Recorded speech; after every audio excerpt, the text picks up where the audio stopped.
Radio Libertà. La tua radio. Diamo voce alla nostra gente.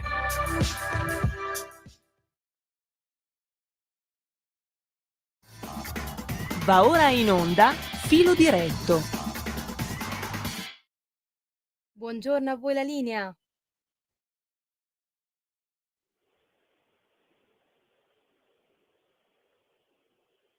voi la linea. Allora, noi siamo l'associazione Ufficio Rapporti Sociali, associazione di volontariato. Noi trasmettiamo appunto come base di discorso il problema che riguarda il codice della strada, specialmente quello nuovo con tutte le sue avventure, e di volta in volta chiamiamo dei nostri collaboratori a esprimere il loro pensiero. Quest'oggi insieme al nostro amico Arturo, l'architetto Arturo Caligaro, abbiamo l'ingegnere Diego Cudia, il quale è un tecnico specializzato conosciuto non solo in Italia ma anche in Europa per quanto riguarda la problematica futura delle auto elettriche, e con tutto quello che stiamo pagando adesso 5 anni prima, che sarà nel 2030, quello che stiamo pagando adesso per quanto riguarda sia il funzionamento, il meccanismo e quello che anche andiamo a pagare, perché per esempio volevo poi dire all'ingegnere, chiedere 2 o 3 cose importanti proprio perché io non riesco a rispondere perché non le conosco. Lui, essendo un esperto, ci darà tutte le spiegazioni. Quindi vi ricordo che noi siamo l'Associazione Ufficio Rapporti Sociali, abbiamo la sezione a None in via Volvera 3, siamo presenti il martedì, il mercoledì, il giovedì e il venerdì dalle 14 alle 16. Dovete telefonare per l'appuntamento al 328 07 15 232 e poi potete mandare una mail ufrapportisociali@libero.it. Chi volesse riuscisse a chiamare la nostra Radio Libertà può chiamare allo 02 92 94 7222 oppure mandare dei messaggi al 340 67 09 659. Quindi mi raccomando, per informazioni, per avere le vostre proposte e essere ascoltati, dovete chiamare il 328 07 15 232. Adesso io inizio chiedendo scusa se l'ingegnere Cudia è in linea, che lo saluto e poi gli faccio le prime domande. Ingegnere, sei presente? Ciao, bello. Sì, ci sono Luigi, un saluto caloroso a te, dimmi tutto, come stai, tutto bene? Ringraziando il Signore, sì, poi abbiamo una radio, come vedi, con persone veramente grandi e disponibili che ci danno una mano. Io volevo chiedere, visto che oggi sei il nostro ospite, grande Cudia, quello che sta capitando in previsione delle nuove auto elettriche, perché guarda un po' cosa dice queste 2 righe, poi vorrei un tuo parere e anche le tue nuove proposte, come sarà il futuro. Qui dice che mentre la diffusione delle auto elettriche procede a ritmi ridotti, cerca di spiegare queste cose, Diego? Sì. Gli automobilisti italiani, parliamo per noi, continuano a dover fare i conti con il problema del prezzo della pompa della benzina e dei diesel. Sai dove voglio arrivare? È quello che anche ieri è già aumentato. Quindi legato in buona parte anche al peso delle accise, tema tornato di grande attualità per via del nuovo aumento sui diesel. Poi ci spieghi se è il caso di interrompere con le elettriche i diesel o le altre tipi di macchine.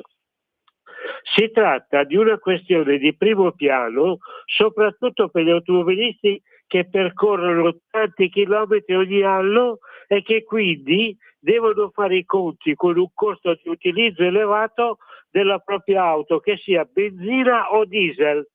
Nel mese di gennaio, Diego, si è registrata una nuova accentuazione dei prezzi, che la gente da noi ci chiede e vuole spiegazioni. Quindi, a chiarire l'attuale situazione dell'Italia, In confronto al resto dell'Unione Europea, ecco perché ringraziamo questa radio che dà a noi la possibilità di parlare a livello internazionale, oltre che quello interno e nazionale, è un'interessante analisi effettuata dal Centro di Formazione e Ricerca dei Consumi, CRC. Quindi attualmente, infatti, il prezzo di benzina e diesel per gli automobilisti italiani è superiore alla media UE ed è tra i più alti dell'area comunitaria. Me lo devi poi spiegare, se vale la pena aspettare l'elettrica con quella che stiamo ricorrendo. Quindi a pagare di più è chi ha un'auto a benzina. In questo caso, infatti, il prezzo al litro italiano risulta, dimmi se è vero, superiore di 11 centesimi alla media UE. Quindi il peso delle tasse è considerevole e penalizza notevolmente gli italiani rispetto a quanto avviene nel resto dell'Unione Europea. Quindi, Diego, io faccio queste domande, le chiedo a te perché sei un esperto, sei un tecnico e non ti vorrei offendere, però la gente deve levare le piede di questa situazione. Il tuo parere, il tuo pensiero, le tue soluzioni, quali sono, Diego? A te la parola, vai, grazie. Sì, io innanzitutto ringrazio, saluto a tutti i radioascoltatori di Radio Libertà, oppure Liberty Radio come dicono i miei colleghi a Londra, perché l'ascoltano anche lì e quindi hai perfettamente ragione dicendo che è una radio internazionale e quindi la chiamiamo Liberty Radio. Quindi questo per salutare anche i colleghi e le maestranze di questa bellissima radio. Allora, è un tema molto molto molto presente, quello dell'aumento di tutto ciò che sono i carburanti, e attenzione, aumenterà tutto, purtroppo aumenterà tutto, e questo anche per il nuovo, diciamo così, Evo, per i nuovi tempi che stanno percorrendo gli Stati Uniti e di conseguenza poi anche per risposta i grandi produttori di auto, in questo caso asiatici e cinesi. Non ultimo il fatto che l'Europa deve comunque anche pagare dei debiti derivanti da accise che praticamente conosciamo perché siamo grandi, io, te, anche altre persone, accise che sono ancora lì ferme sui carburanti dal dopoguerra, nonché quelle nuove derivanti dai nuovi conflitti mondiali. E perché comunque le guerre costano e poi devono essere pagate. E quindi spero che questo sia una piccola, pulce. Purtroppo abbiamo supportato delle guerre e qualcuno deve pagarle. Mettiamoci l'anima in pace, anch'io sto vedendo che comunque i carburanti tendono a salire, sia quelli di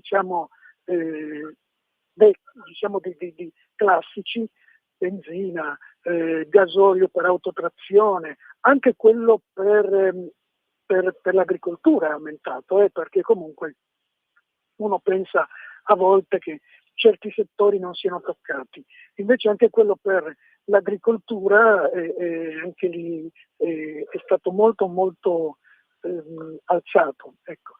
Metano, anche se in Italia si usa poco, comunque si usa poco per le automobili, ma ci sono dei grandi vettori, dei grandi si dice vettori, praticamente pullman, camion, aerei, eccetera, che usano ancora il metano, e qualcuno cerca anche di utilizzare il biometano, insomma, non che tutti gli altri, il GPL, eccetera. Questo fa sì anche che aumenta anche pure il costo, non diciamo più alla pompa, ma alla spina, perché anch'io sto notando che tutti i colleghi e tutte le industrie che tutte le aziende che si sono in qualche modo rivolte alla trazione elettrica per i loro veicoli, parliamo di furgoni, che sono tanti, ecco, cominciano a vedere che le tasse anche alla spina, come si dice, non più alla pompa, così sono aumentate. È un trend generale, purtroppo non ci sono carburanti o spine elettriche costano poco.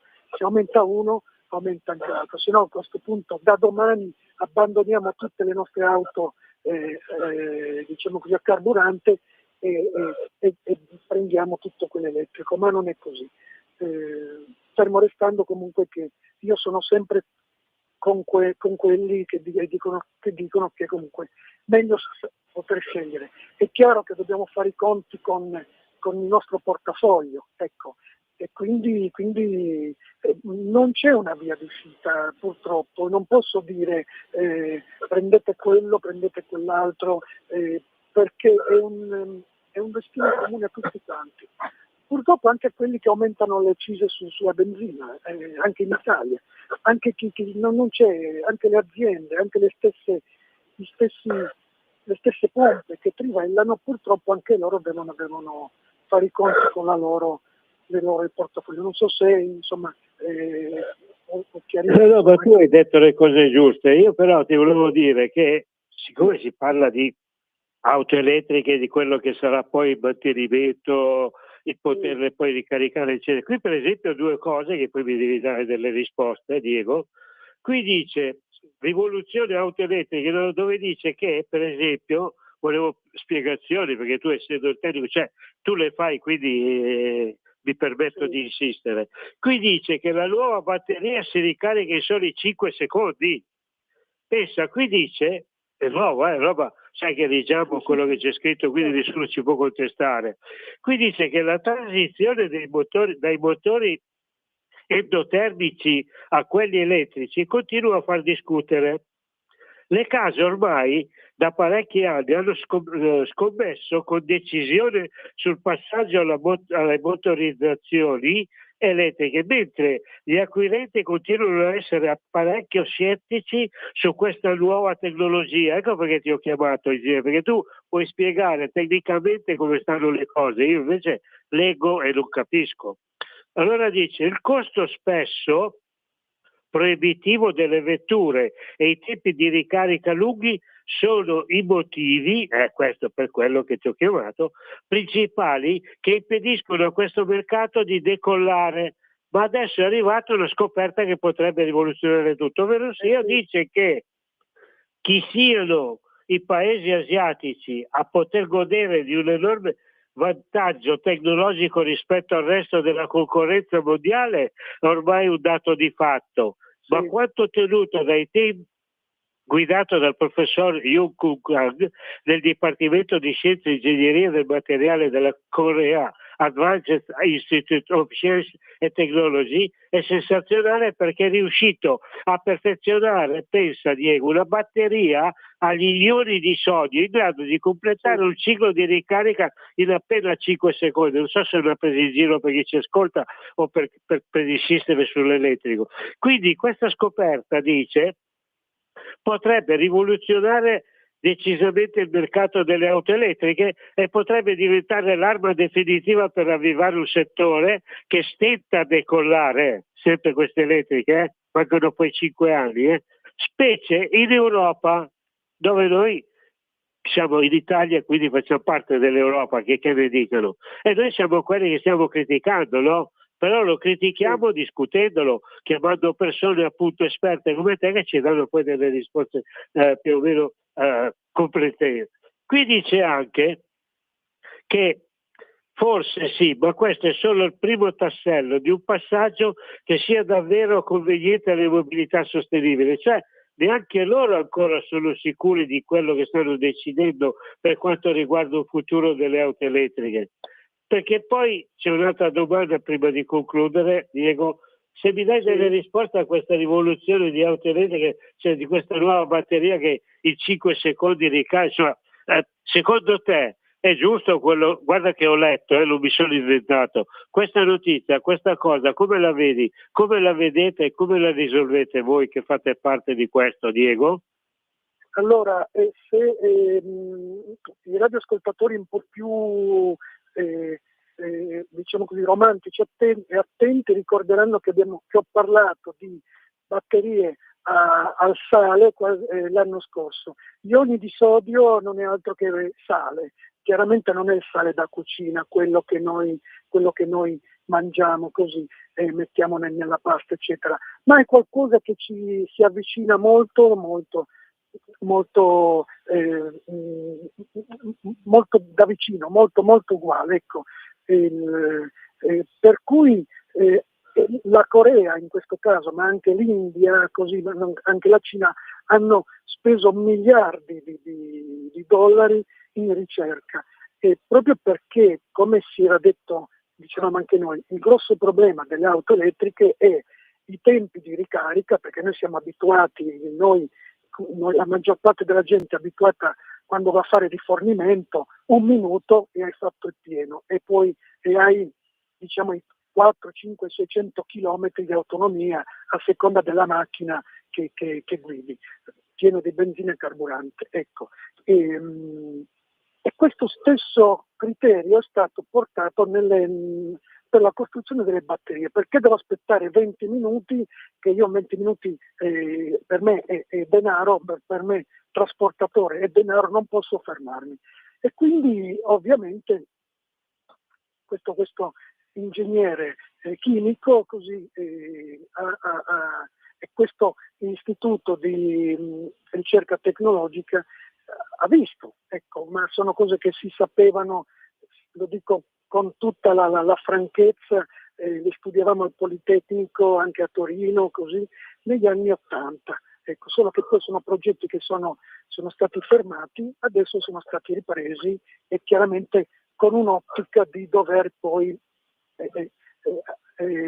a creare tutto un settore, quello delle batterie a ricarica rapida. Ecco. Per cui, insomma, ovviamente questi sono paesi che stanno spendendo vagoni di soldi per questa ricerca. Di qui ad arrivare a fare delle batterie per le auto, diciamo che un anno e mezzo, 2 dovremmo riuscire ad averle. Chiaramente questo rivoluzionerà tanto il mercato, perché comunque permetterà di avere delle ricariche veloci quanto quello della benzina, ecco, delle ricariche, sì, dei tempi di ricarica.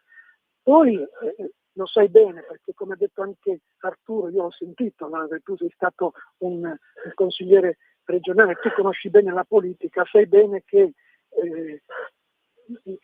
chi come me ha dei progetti, chi crea delle cose, poi spesso viene fermato dagli amministratori pubblici, dai politici, ecco, per ragioni proprio perché magari non vedono un utile subito. Ma questo magari ne parlerà poi Arturo, che saluto già adesso. Sì, però c'è un altro particolare, Diego, dai, che sì, il tempo vola. Ma qui dice, per esempio, che il pannello a energia solare ricarica le auto elettriche semplicemente. Ma scusa, ma qui dice la tecnologia fa passi da gigante ogni giorno. Cioè questi sono favorevoli al fatto di avere tutto elettrico, funzionerà tutto elettricamente. Quando poi 8 miliardi di persone avranno la macchina elettrica, voglio capire come faremo a avere le lampadine in casa. Allora, qui dice che fare passi da ogni giorno, e questa crescita continua, si riversa anche nel settore dell'automobile, per quello che stiamo parlando, no? Noi siamo esperti e ci interessiamo di quello. Quindi uno dei rami più freschi è pronto a sperimentare soluzioni più intelligenti in grado di cambiare la vita degli automobilisti, è quello delle auto elettriche. Quindi l'ultima innovazione è stata concepita, tu forse la conosci, da una start-up americana che si chiama Gosum e che ha realizzato un pannello a energia solare. Se poi ci spieghi che cos'è e come funziona, Diego. Perché dice che il pannello ha un modo abbastanza semplice di funzionamento. Questo si spiega come una vela o un lenzuolo per coprire l'intera vettura, dando modo alla vettura di essere ricaricata, ottenendo qualche chilometro in più di autonomia, sfruttando l'energia prodotta dai raggi solari che questo pannello riesce abilmente a catturare. Perché dice che il caricabatterie solare è formato da un corpo centrale che si colloca sopra la vettura come un portapacchi, Diego. Quindi la mia piccola Topolino col vabbè. Allora, pesa appena 32 kg e ha un'altezza di poco più di 12 centimetri. Quindi vedi che diamo numeri, nomi e pesi scritti, quindi non ci inventiamo niente. Io a nome dei nostri soci chiedo chiarimenti e li chiedo a te spiegazioni. Qui dice, quando l'auto è parcheggiata, il caricabatterie si apre e si possono dispiegare una serie di pannelli solari aggiuntivi che coprono l'intera vettura. Quindi tutte le auto elettriche avranno questa roba sopra di questi 32 kg, di un'altezza di 12 cm, altro che auto, vabbè, quelle poi, vabbè. No, sì, manca un secondo e poi allora facciamo parlare, aspetta Diego, lasciamo la parola allo studio e poi rispondi nella seconda parte, perché è interessante questo argomento. Grazie a voi studio. Stai ascoltando Radio Libertà, la tua voce libera, senza filtri né censure, la tua radio.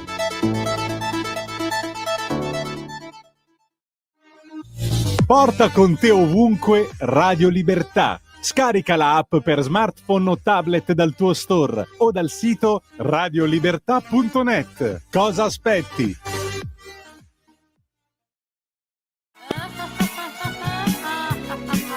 Pesca dalla rete, le interviste di Luisella Pescatori, detta La Pesca, con le freelance di Rete al Femminile, le voci fiere di una nuova prospettiva, ovvero segreti e consigli del lavoro autonomo declinato al femminile. Ogni mercoledì alle 15:30 su Radio Libertà, la tua radio.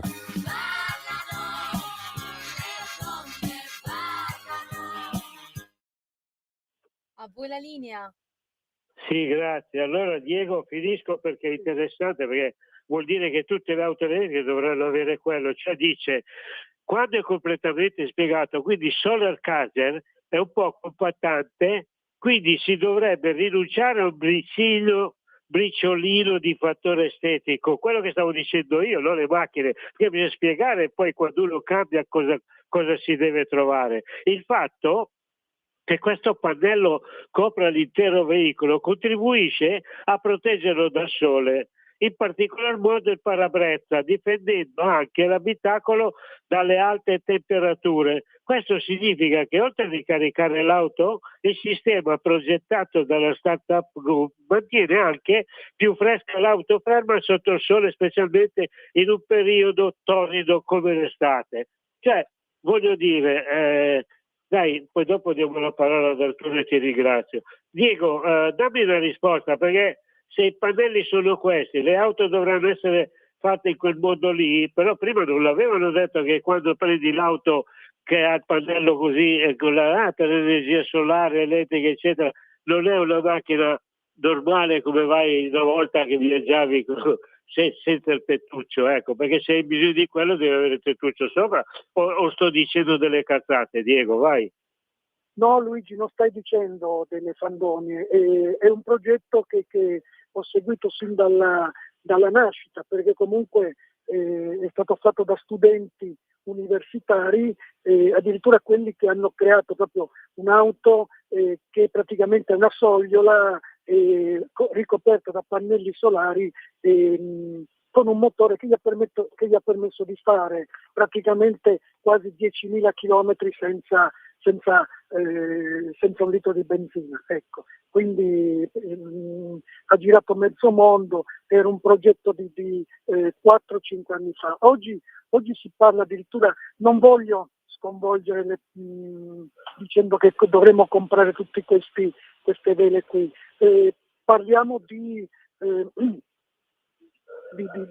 vernici che assorbono poi l'energia del sole e ricarica, oppure pannelli flessibili, alcuni già sono stati messi sopra alcune automobili, pannelli flessibili che ricoprono gran parte della superficie dell'automezzo. Teniamo conto che gli ingegneri lo sanno, se noi svolgiamo, ecco, cioè se noi appiattiamo un'automobile abbiamo circa, per alcuni modelli anche 10 metri quadri di superficie. E insomma, è come se dovessimo coprire un tetto di una tettoia, di una casa, eccetera. Quindi quasi 10 metri quadri di superficie, se sono in grado di catturare la luce, coperti da dei pannelli, in questo caso flessibili così, danno un bel po' di energia, che poi chiaramente viene trasformata all'interno dell'automobile e crea poi la possibilità con un motore elettrico di muovere il mezzo. Quindi questi, diciamo, ombrelloni che tu hai visto, così, forse vanno bene per quando le macchine parcheggiate, ecco. Diverse volte con Arturo si parlava, con Arturo Calligaro, essendo lui un architetto, mai come in questo momento c'è tanta sinergia tra l'aspetto esteriore e l'aspetto proprio produttivo, energetico, ecco. Come all'inizio, quando c'erano i pannelli da mettere sopra i tetti, la gente che brutti, così coprono tutto quanto. Adesso se non abbiamo i pannelli sopra il tetto, insomma, sembra che non riusciamo più ad accendere una lampadina, e va bene così, insomma, ecco. Per cui questo fa sempre parte di questa ricerca della cosiddetta, quella che in Spagna chiamano autosufficienza energetica, ecco, perché sappiamo che in Europa il paese come la Spagna e in parte anche la Francia favorisce questo tipo di tecnologie, ecco, ma di qui proprio ad avere proprio dei mezzi che sono in grado di accumulare e andare, insomma, aspettiamo almeno un paio di anni, ecco. Ma questo non rassicuriamo, non crea, cioè non stravolgerà il mercato, perché purtroppo comunque la grande necessità di carburanti liquidi, chimici, quindi gasolio, benzina, biometano, bioalcol e queste cose sarà sempre più alta, e quindi per cui insomma c'è tanta carne al fuoco, ecco. Non so se... Comunque Diego, tu Dimmi. sappi che noi abbiamo bisogno della tua presenza, e lo sai che ti chiamo perché tu puoi spiegare quello che sta succedendo, perché è vero prima del 2030, però intanto 5 anni volano, tutto quello che succede, vedi, da un giorno all'altro cambiano le cose. Adesso non vogliamo fare sempre polemica, però anche discussioni, perché chiamiamo gente come te? Perché siete esperti, quello che dite corrisponde alla verità, lo toccate con mano, lo realizzate e la gente ne parla. Quindi io ti ringrazio, ti chiedo scusa di averti disturbato, però ti preannuncio che ti dovrò richiamare, perché ci sono altre tematiche in discussione con i clienti che vengono, e lo sai perché anche tu fai parte del nostro gruppo e quindi sai come la pensano, eccetera. Io ti ringrazio di aver accettato l'invito e ti auguro un buon abbraccio e ci sentiamo. Vai. Io ringrazio te Luigi, spero di essere di essere tuo ospite, saluto i radioascoltatori, Radio Libertà, e do la parola anche al collega e amico Arturo Calligaro, perché so che anche lui ci sta ascoltando. Un saluto a tutti e buon fine settimana. Ciao, grazie, buona giornata anche a te. Allora, nella cosiddetta seconda parte, parliamo di cose con appunto l'architetto Arturo Calligaro, che oltre a essere un tecnico è anche un grande politico per quanto riguarda noi in Piemonte e soprattutto la città di Moncalieri, con tutto quello che sta capitando, e oggi lo farò ridere perché rido io a fargli le domande. Vediamo se il collegamento. Arturo, ci sei? Che poi ti faccio 2 domande di quelle che ti fanno ridere tutto il giorno. Pronto? Pronto? Sì? Ci sei, Arturo? Ci sono. Ecco, allora divertiti. Intanto grazie, scusa se ti disturbo, però oggi parliamo prima a livello tecnico e poi a livello politico. Allora, Arturo, noi parliamo anche di Torino e del Piemonte, perché la trasmissione è anche fatta per quello, no? Visto che noi viviamo qui. Senti un po', Arturo, lo sapevi che da ieri è venuta fuori la notizia che il tuo amico il sottopasso del Lingotto viene chiuso per altri 8 mesi? Il sottopassaggio di Lingotto rimarrà chiuso ancora almeno fino alla fine di settembre di quest'anno. E quanto ha detto l'assessore, eccetera. Quindi nei primi giorni di ottobre 2024, e questo tu lo sai, sono partiti i lavori del quarto lotto. Poi tra via Ventimiglia e Corso d'Italia la data di fine dei lavori per quest'ultimo appalto è prevista per il 25 settembre del 25. Quindi i lavori di ristrutturazione del sottopasso sono stati necessari in quanto a seguito dei sopralluoghi effettuati negli ultimi anni è emerso che le opere mostravano evidenti segni di invecchiamento e degrado, o era gente che non sapeva lavorare. Quindi il sottopassaggio Lingotto è molto più di un semplice collegamento stradale. Dice che è un'arteria vitale che connette l'area sud della città con la tangenziale e con Moncaglieri. Ecco perché ti ho chiamato e sei anche la vittima e soprattutto il tedestato. Quindi, tuttavia, il suo valore strategico non è stato considerato con la dovuta attenzione nella pianificazione dei lavoratori che sono iniziati nell'autunno del 22. Allora cosa fanno? Danno in mano alla gente incompetente, incapace? Oppure cioè, com'è questa storia che andiamo avanti altri anni? Quindi da allora gli interventi si susseguono a lotti, dice, causando continue chiusure, modifiche alla viabilità e soprattutto enormi disagi per i cittadini e i lavoratori che percorrono quotidianamente questo tratto. E tu lo sai, noi da Torino a Moncaglieri, no? Quindi è evidente che non si è tenuto conto dell'impatto che una tale gestione avrebbe avuto sulla viabilità urbana e sulla qualità della vita dei torinesi, dimenticando il ruolo che riveste per la città.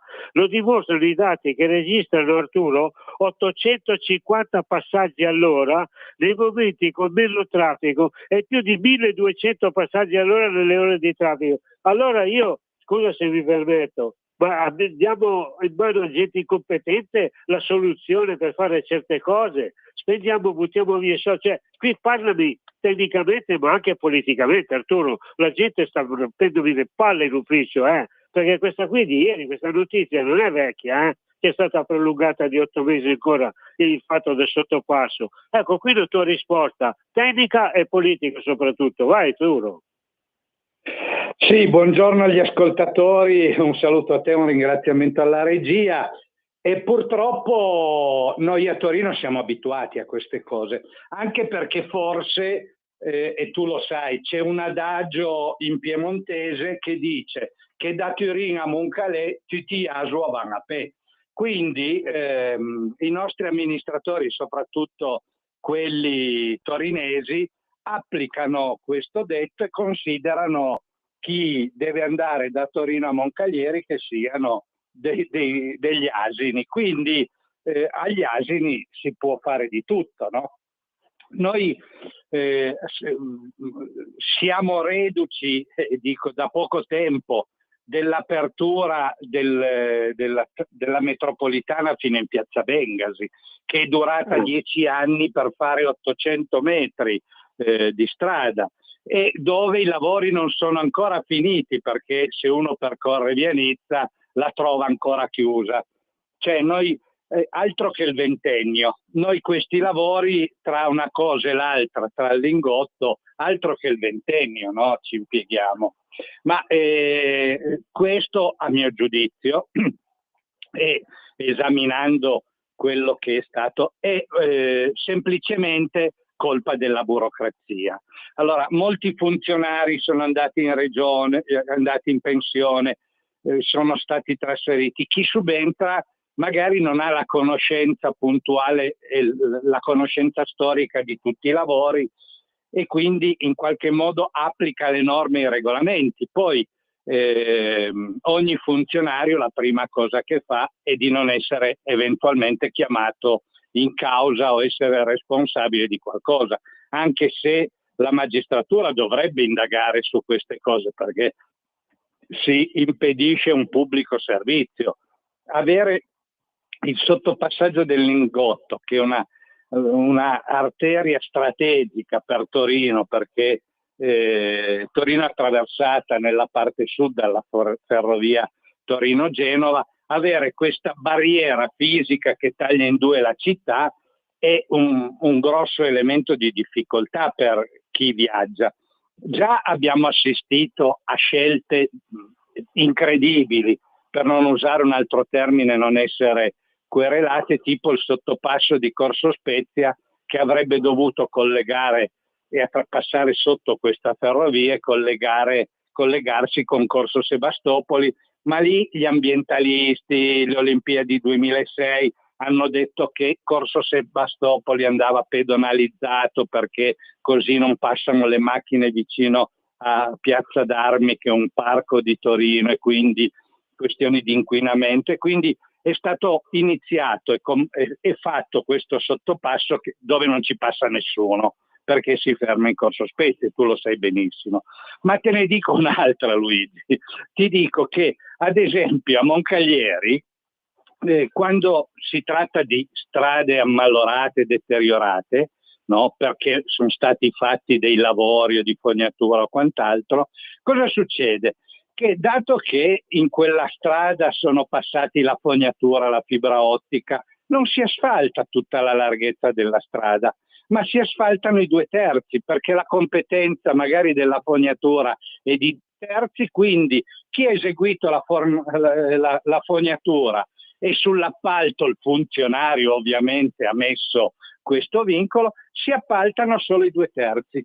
Quello della fibra in alcune strade asfalta solo 1/3, lasciando i 2/3 con le buche come era prima, perché nell'appalto il capitolato era stato fatto in quel modo. Quindi capisci che una strada che adesso io metto l'asfalto nuovo per 2/3, con lungo andare questo si sfarina sui bordi, no? Poi magari fra 4-5 anni arriva l'altro gestore, l'altro fornitore di sottoservizi che asfalta 1/3, quindi va a completare la strada quando c'è già una parte dell'asfalto. Quindi questa è la demenzialità della burocrazia, e quindi questo riguarda una semplice asfaltatura di alcune strade a Moncaglieri. Pensa a intervenire su un sottopasso come quello del Lingotto, dove appunto c'è un'opera fatta quando non amministravano questi, ecco, il sottopassaggio del Lingotto esiste proprio perché non c'è questa amministrazione, è stata fatta prima, perché questa amministrazione l'abbiamo visto, no? Con la tangenziale delle acque che blocca una parte della città e per decenni proseguono i lavori, l'abbiamo vista con la metropolitana. Lo vediamo con la futura metropolitana, quanto tempo ci si impiega, mentre altre città tipo Milano hanno centri decisionali magari più efficienti.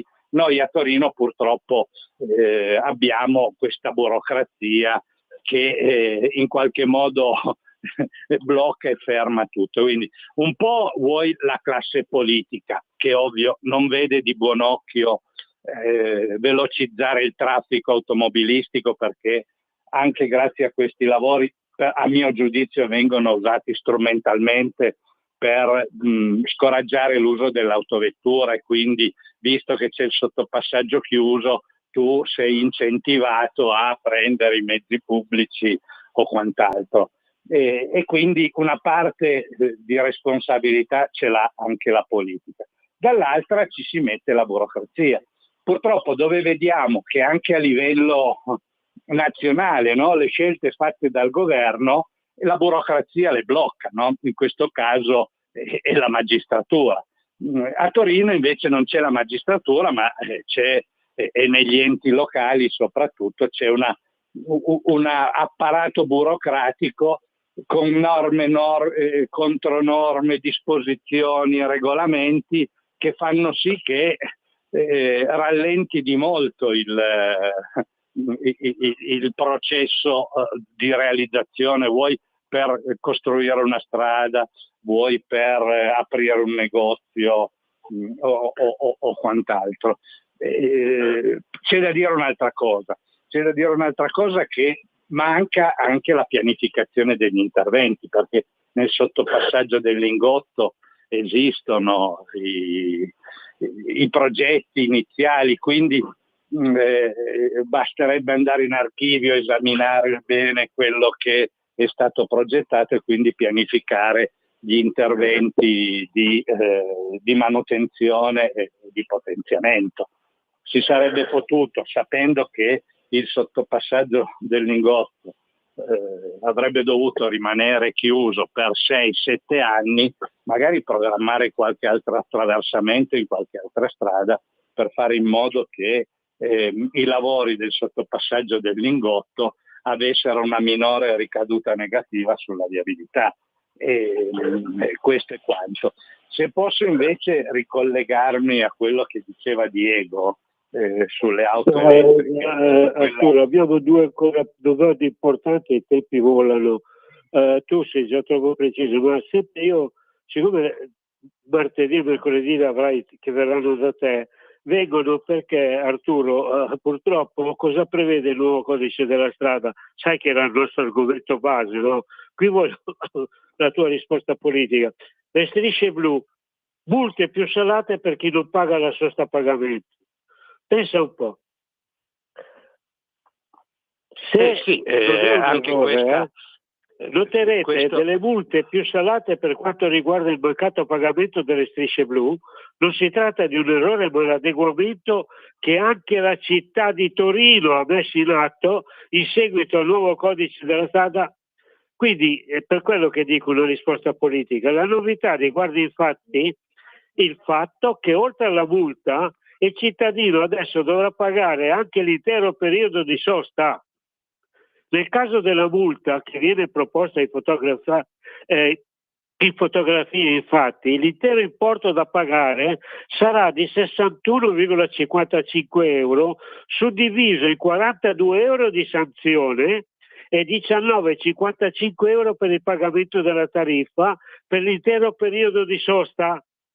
Rimane la possibilità di pagare la multa con il 30% di sconto entro 20 giorni dalla data di emissione della multa. Ecco perché mercoledì avrai gente che verrà a romperti le palle, perché l'hanno già presa, Arturo.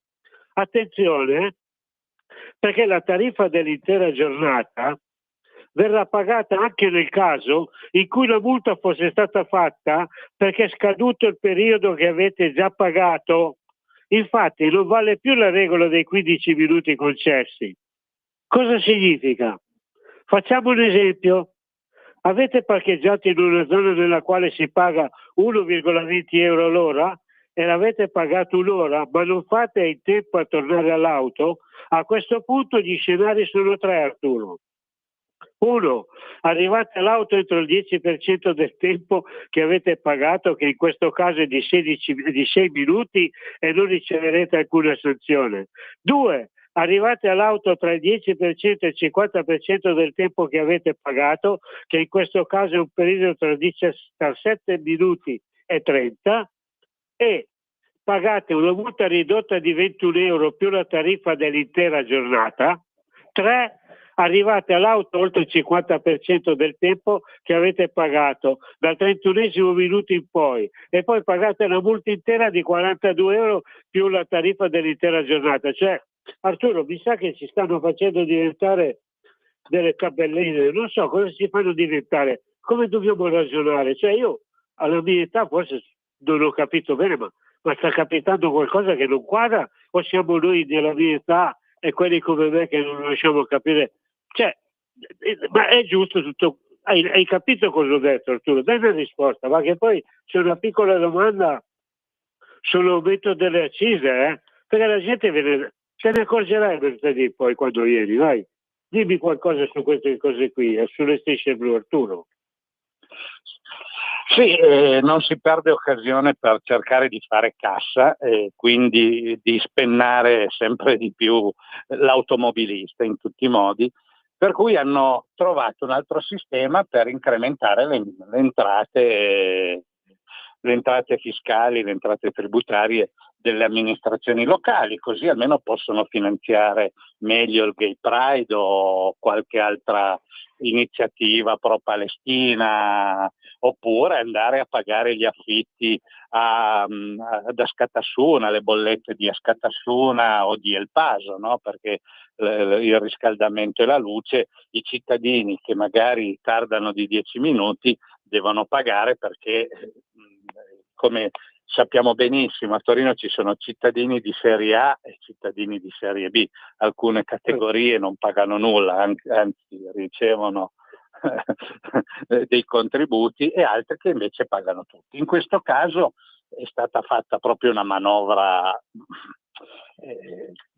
grave contro gli automobilisti, perché innanzitutto già la sosta, pagando preventivamente, tu devi già sapere quanto ti fermi. Metti che tu debba andare a una visita all'ospedale, parliamo lì delle Molinette, tu sai benissimo che sai quando entri e mai quando esci, per cui tu paghi magari 2 o 3 ore e magari arrivi, ci impieghi 3 ore e mezza, e oltre il danno hai la beffa dopo aver perso tutta la mattinata per una visita e dopo essere andato all'ospedale non perché ti fa piacere, ti trovi ancora la sorpresa, perché ovviamente gli ausiliari del traffico vengono pagati anche con il ritorno delle multe, quindi magari aumenteranno gli assunti in quel settore, tanto pagano i cittadini che hanno bisogno di usare la macchina.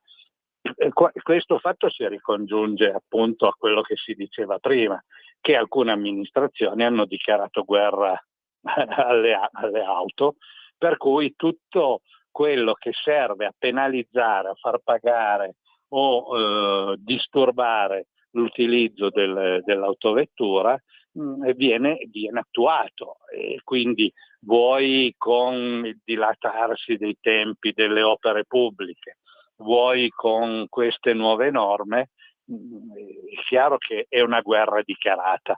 Io voglio vedere se, e a Torino tu lo sai benissimo, le auto elettriche invece queste norme non le devono rispettare, come non devono rispettare l'ingresso alle zone a traffico limitato. Per cui anche in questa direzione c'è un condizionamento e un'agevolazione a mio giudizio iniqua verso un tipo di mobilità elettrica, e quella con il motore proprio. Però purtroppo anche a Torino, che è la città dell'automobile, si fa di tutto per penalizzare l'utilizzo del motore termico a vantaggio di quello elettrico, ed è detto tutto. Però c'è da fare un'altra considerazione. C'è da fare la considerazione che questi amministratori sono stati eletti dai cittadini, quindi chi è causa del suo mal pianga se stesso, no? C'è un adagio che dice quello, e quindi in questo contesto alle prossime elezioni che si avvicineranno magari qualcuno ci ripensa che cosa ha votato e magari verrà indirizzato verso quelle forze politiche che vogliono difendere l'utilizzo del motore termico e soprattutto difendere gli automobilisti, perché come vediamo dalle trasmissioni televisive c'è un incremento di installazione di autovelox nonostante questi non siano omologati. Però hanno fatto il calcolo che chi ricorre contro una multa, ad esempio per l'autovelox, è solo il 10% degli automobilisti. Quindi il 90% paga senza contestare e in qualche modo riesce a coprire le spese dei ricorsi del 10%. Quindi hanno fatto anche questo calcolo economico, per cui se ne infischiano delle norme, perché le amministrazioni e tutte le norme sono sempre impostate di fare i forti con i deboli e deboli con i forti, perché se poi uno ha voglia di spendere dei soldi e fa ricorso, come è successo, fino in Cassazione, poi magari ottiene ragione e le amministrazioni, sempre con i soldi dei cittadini che hanno già pagato il resistere in giudizio, pagano anche poi le spese. È un argomento che la nostra classe politica non ha ancora capito, no? Perché la classe politica nostra purtroppo siamo alla fine, però io prossimamente parliamo, ti romperò le balle, però perché qui alla gente fa pensare il 10% del tempo, i 6 minuti, oppure dal 10 a 50, ma dove siamo arrivati? 7 minuti e 30 secondi per 8 minuti e 10 secondi. Cioè, ma Arturo, ma ti rendi conto di cosa stiamo parlando? Vabbè, dai, ti ringrazio per aver accettato l'invito, però martedì vieni perché c'è molto da discutere. Vai, grazie Arturo. D'accordo, un saluto a te, un saluto agli ascoltatori, un ringraziamento alla regia, buona giornata e buona settimana a tutti. Grazie Arturo, anch'io ringrazio tanto la regia di Radio Libertà che permette a noi e ai nostri collaboratori, sono tutti nel volontariato, ognuno offre il proprio contributo gratuitamente per aiutare chi ci ascolta. Quindi vi ricordo, noi siamo l'ufficio rapporti sociali, abbiamo la sezione Alone in via Volvera 3. Siamo lì il martedì, il mercoledì, il giovedì e il venerdì dalle 14 alle 16 su appuntamento. Quindi dovete chiamare 328 07 15 232. Ringrazio ancora la nostra regista che è molto molto gentile, mi dispiace ma deve aver pazienza, purtroppo noi siamo fatti così, e anche la nostra grande Radio Libertà, e a tutti gli ascoltatori vi aspetto ben volentieri e a tutti un forte abbraccio, ci sentiamo sabato prossimo dalle 11 a mezzogiorno. A voi studio, grazie.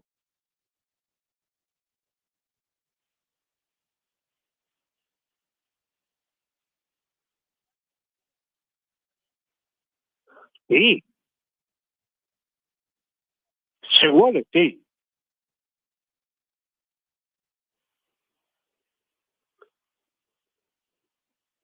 Pronto?